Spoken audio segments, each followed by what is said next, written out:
Friends, ഇന്ന് നമ്മൾ കാണാൻ പോകുന്നത് ഒരു എക്യുപ്മെൻ്റാണ്. നമ്മുടെ ദൈനംദിന കാർഷിക വൃത്തികളെല്ലാം എളുപ്പത്തിലാക്കുക എന്നുള്ളതാണ് യന്ത്രങ്ങളുടെ ഒരു ഗുണം. ഇപ്പം നമ്മുടെ നാട്ടിൽ പൊതുവെ അപ്ഡേഷൻ ഇല്ലാത്ത ഒരേ ഒരു ജീവിവർഗം കർഷകരായിട്ട് എനിക്ക് തോന്നാറുണ്ട്.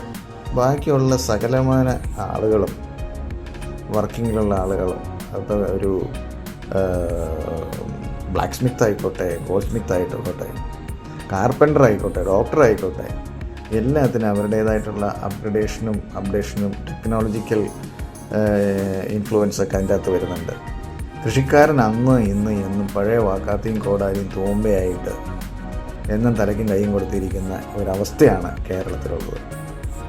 അപ്പോൾ നമ്മളും അപ്ഡേറ്റഡ് ആവണം. അപ്ഡേറ്റഡ് ആയി കഴിഞ്ഞാൽ നമുക്ക് നമ്മുടെ കാർഷിക ജോലികളെല്ലാം ചെയ്യാൻ കുറേ കൂടി സമയലാഭം എഫോർട്ട്ലെസ് ആയിട്ട് ചെയ്യാം. അപ്പോൾ അങ്ങനെ ഒരു എക്യുപ്മെൻറ്റാണ് ഇന്ന് ഞാൻ നിങ്ങളെ പരിചയപ്പെടുത്തുന്നത്. ഇത് ഞാൻ ആമസോണിൽ നിന്ന് മേടിച്ചാണ്. ഇതൊക്കെ എന്തുമാത്രം കൊള്ളാവുന്നതെന്നറിയില്ല. റിവ്യൂ ഒക്കെ നോക്കി മേടിച്ചാണ്. അപ്പോൾ റിവ്യൂവിലൊക്കെ വലിയ കുഴപ്പമില്ലാന്ന് കണ്ട് സാധനം വന്നിട്ടുണ്ട്. നമുക്കൊന്ന് പൊട്ടിച്ച് നോക്കാം. അപ്പോൾ ഇതൊരു ചെയിൻസോ ആണ്. എന്ന് വെച്ചാൽ നമ്മുടെ വാക്കത്തിക്കൊക്കെ ഉള്ള പ്രയോഗം ഒന്ന് കുറച്ച് എഫോർട്ട്ലെസ് ആയിട്ട് ചെറിയ കമ്പുകൾ, മരങ്ങൾ ഇതൊക്കെ ഒന്ന് കട്ട് ചെയ്യാമെന്നൊക്കെ വിചാരിച്ച് ഞാൻ പോയി മേടിച്ചുകൊണ്ട് വന്നതാണ് ആമസോണിൽ നിന്ന്. ഏതായാലും തുറന്നു നോക്കിയപ്പോൾ കിട്ടിയ പെട്ടി ഇതാണ്. ഇനി പെട്ടി ഒന്ന് തുറന്നു നോക്കാം എന്നാ സാധനം എൻ്റെ അകത്തുള്ളതെന്ന്. ഓക്കെ,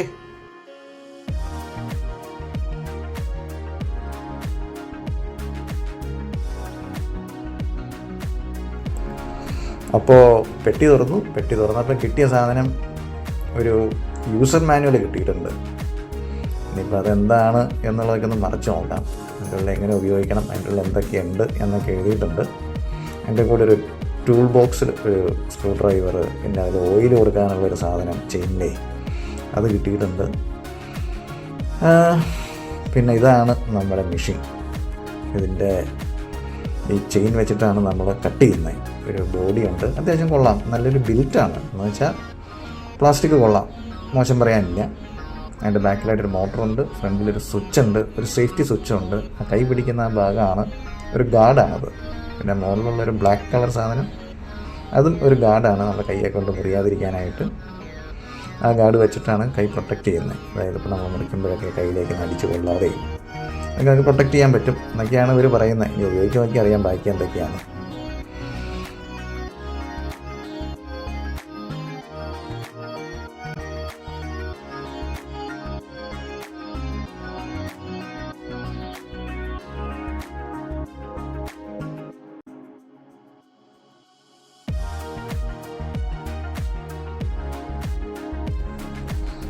ഈ മെഷീൻ ഇവിടെ ഇരിക്കട്ടെ, ഇനി എന്നാ നോക്കട്ടെ.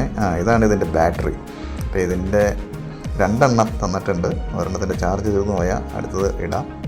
അപ്പോൾ അങ്ങനെ ഇട്ട് മാറി നമുക്ക് ഉപയോഗിക്കാം. ഏതാണ്ട് ഒരു 45 മിനിറ്റത്തെ ബാക്കപ്പാണ് ഇവർ പറയുന്നത്. ഒരെണ്ണം 45 മിനിറ്റ് കഴിഞ്ഞിട്ട് തീർന്നു പോകുകയാണെങ്കിൽ മറ്റത് ഇട്ടിട്ട് പിന്നെയും ചാർജ് ചെയ്യാം. അത് ഉപയോഗിക്കാം. പിന്നെ അത് ചാർജ് ചെയ്യാനുള്ള അഡാപ്റ്ററാണ്. ഈ അഡാപ്റ്റർ അതിൻ്റെ ബാറ്ററിയിലേക്ക് കണക്ട് ചെയ്തിട്ട് ചാർജ് ചെയ്യാനിടാം. അവിടെ ഒരു സ്ലോട്ടുണ്ട് ഇത് ചാർജ് ചെയ്യാനായിട്ട്. ആ ഈ സ്ലോട്ടിലേക്കാണ് ചാർജറിൻ്റെ പിൻ കയറ്റി വയ്ക്കേണ്ടത്. അത് വെച്ചിട്ട് കുത്തിയിട്ട് ചാർജ് ചെയ്യാവുന്നതാണ്. ഇതുപോലെ അങ്ങ് കണക്ട് ചെയ്താൽ മതി. എന്നിട്ട് പ്ലഗിലേക്ക് കുത്തിയിട്ട് ചാർജ് ചെയ്യാം. അപ്പോൾ ഇതിൻ്റെ ബാറ്ററി നമുക്ക് എവിടെയാണ് സെറ്റ് ചെയ്യേണ്ടത് നോക്കാം. ഇതിൻ്റെ ബാക്കിലായിട്ടൊരു സ്ലോട്ടിലേക്ക് ബാറ്ററി ഇങ്ങനെ കയറ്റി വെക്കുകയാണ് ചെയ്യേണ്ടത്. അത് വേറൊന്നുമില്ലല്ലോ, ഞെക്കൊന്നും വേണ്ട, സാധാരണ അങ്ങ് തള്ളി കയറി പോകേണ്ടതെന്നാണ് ഞാൻ കണ്ടത്. ഏതാണ്ടൊക്കെ ഇത്രയും പിടുത്തത്തിൻ്റെ ഒന്നും ആവശ്യമില്ല. പുതിയ സാധനം ആയതുകൊണ്ടായിരിക്കും ഒരു പിടുത്തവും വലിയൊക്കെ തോന്നണത്. എങ്കിലും അതങ്ങ് കയറി പോകേണ്ടതാണ്. ട്രൈ ചെയ്ത് നോക്കട്ടെ. തിരിച്ച് പിടിച്ച് നോക്കാം. ഓക്കെ, സെറ്റായിട്ടുണ്ട്.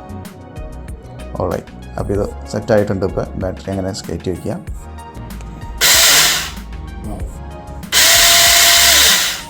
ഇപ്പോൾ ബാറ്ററിയൊക്കെ സെറ്റായിട്ട് ഇത് ഓണായിട്ടുണ്ട്. ഏതായാലും അവർ പറഞ്ഞ പോലെയൊക്കെ ചെയിനൊക്കെ കറങ്ങുന്നുണ്ട്. ഏതായാലും ഇനിയിപ്പോൾ ഇത് എവിടെയെങ്കിലും കൊണ്ടുവച്ച് മുറിച്ചാൽ മതി. മുറിച്ച് നോക്കിയിട്ടുള്ള അവസ്ഥ എങ്ങനെയുണ്ടെന്ന് പറയാം. പിന്നെ ഈ കാണുന്നത് അതിൻ്റെ ഒരു ഗാർഡാണ്. ഈ സാധനമൊക്കെ കൈകാര്യം ചെയ്യാൻ നേരത്തെ ബാറ്ററിയൊക്കെ ഊരി വെച്ച് ചെയ്യുന്നതായിരിക്കും നല്ലത്. കാരണം സംഭവം ഒരു ചെറുതാണെങ്കിൽ ഒരു ചെയിൻസോ ആണല്ലോ, കൈയൊക്കെ മുറിഞ്ഞ് പോയി കഴിഞ്ഞാൽ പിന്നെ തുന്നി പിടിപ്പിക്കാനൊക്കെ വലിയ പാടാണ്. അതുകൊണ്ട് ഈ ബാറ്ററിയൊക്കെ ഒന്ന് ഊരി വെച്ച് മെയിൻ്റെനൻസ് ചെയ്യുക, അല്ലെങ്കിൽ അത് നോക്കുക എന്നുള്ളതാണ് അതിനുത്തമം. അപ്പോൾ ഇതൊക്കെയാണ് ചെയിൻസോൻ്റെ വിശേഷങ്ങൾ. മിനി ചെയിൻസോ, ഇത് 6 ഇഞ്ച് ചെയിനാണ് വരുന്നതിന്. ഇനി ഇച്ചിരി ഓയിലൊക്കെ കൊടുത്ത് നമുക്ക് ഒന്ന് കട്ട് ചെയ്ത് നോക്കാം. കട്ട് ചെയ്ത് നോക്കിയതിൻ്റെ വിശേഷങ്ങളുമായിട്ട് നമുക്ക് പിന്നീട് കാണാം. ബൈ.